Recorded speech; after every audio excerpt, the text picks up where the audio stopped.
En el anterior vídeo de esta serie descubriste qué es un ETF y qué semejanzas y diferencias presenta con respecto a otros productos como las acciones, los fondos indexados y los fondos tradicionales. Pues bien, hoy voy a definir 10 conceptos que te van a acompañar a partir de ahora, así que mucha atención, que se viene información por un tubo. Concepto número 1, diversificación. Consiste en distribuir tus inversiones a lo largo de diferentes activos y mercados con el fin de evitar posibles pérdidas en caso de crisis en un sector o mercado específico. Créeme si te digo que los ETF te van a echar una buena mano con esto. Pero diversificar no se trata simplemente de poner tu dinero en muchos activos diferentes. Para una correcta diversificación se debe realizar una asignación de los activos acorde a tu perfil de riesgo y el horizonte temporal que tengas, entre otros factores. Concepto número 2, rentabilidad y riesgo.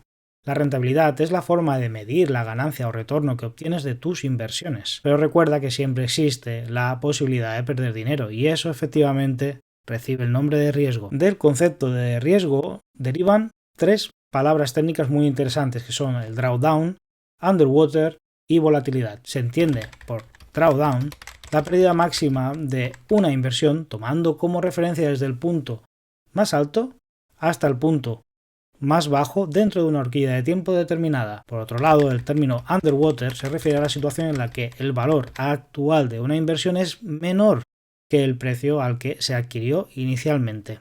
Se suele expresar en medida de tiempo como semanas, meses o años. Por último, la volatilidad se refiere a la velocidad de los cambios de precio de un activo en un periodo de tiempo.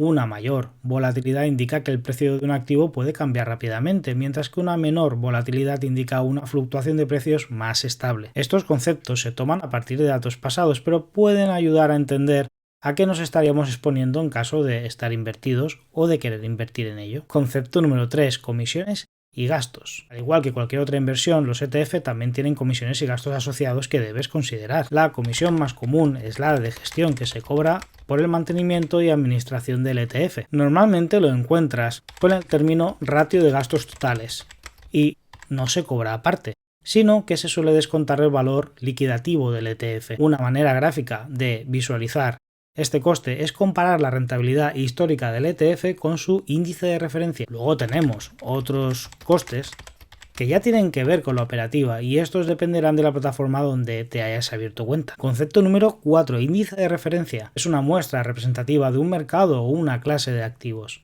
Puesto que un ETF está englobado dentro de la inversión pasiva, estará vinculado a un índice de referencia y buscará en todo momento comportarse de la misma forma. El índice de referencia afecta directamente la composición y diversificación de un ETF.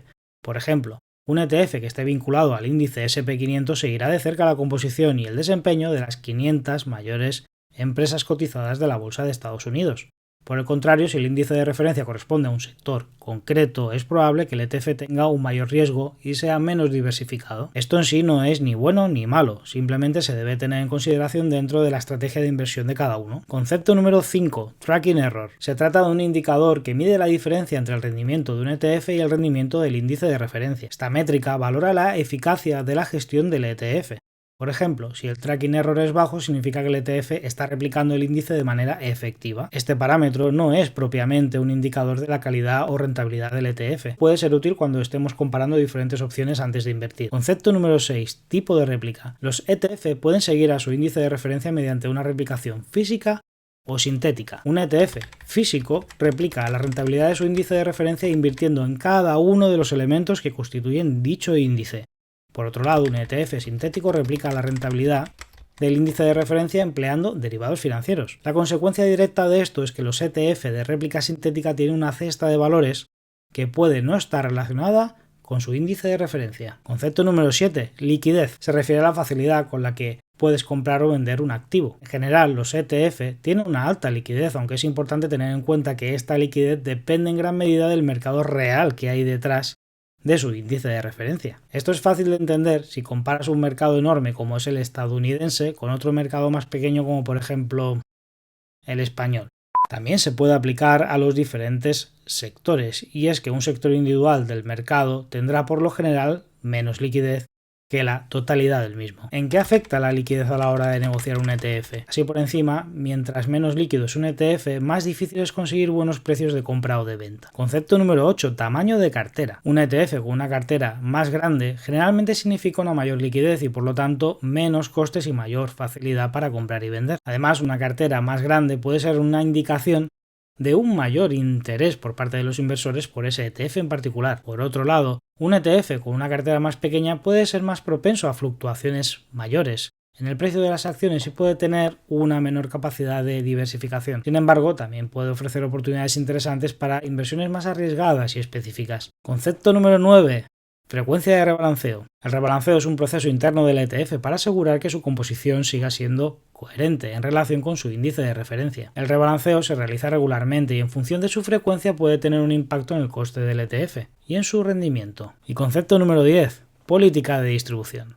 Encontrarás que algunos ETF son de acumulación y otros son de distribución. ¿Qué significa esto? Se refiere a qué hace el fondo con los dividendos que recibe de las acciones que componen el índice de referencia. Cuando el ETF sigue una política de acumulación, reinvierte todos estos dividendos. Cuando la política es de distribución, pone esos dividendos en tu bolsillo. ¿Cuál de las dos opciones es mejor? Ya te puedes imaginar que esto va en función de tu situación personal. Te he traído 10 conceptos que giran alrededor de la inversión en ETF, pero soy consciente de que hay muchos más. Déjame en los comentarios algún otro que consideres que también sea de interés y lo desarrollo en la web cuando publique la entrada. Pero espera que no he acabado. ¿Cuántos tipos de ETF crees que puedes encontrarte? ETF de índices bursátiles, de renta fija, de estados o de empresas, de materias primas, geográficos, temáticos, de inmobiliaria, de criptoactivos, apalancados, inversos o de divisas. Como puedes ver, hay prácticamente para cualquier situación y esto lo verás en los próximos vídeos de la serie. Te espero en el siguiente. Gracias por ver este vídeo. Considera suscribirte al canal si encuentras el contenido de tu interés. Si te ha quedado cualquier duda, déjala en los comentarios. Ya sabes, así aprendemos todos. Recibe un colectivo saludo.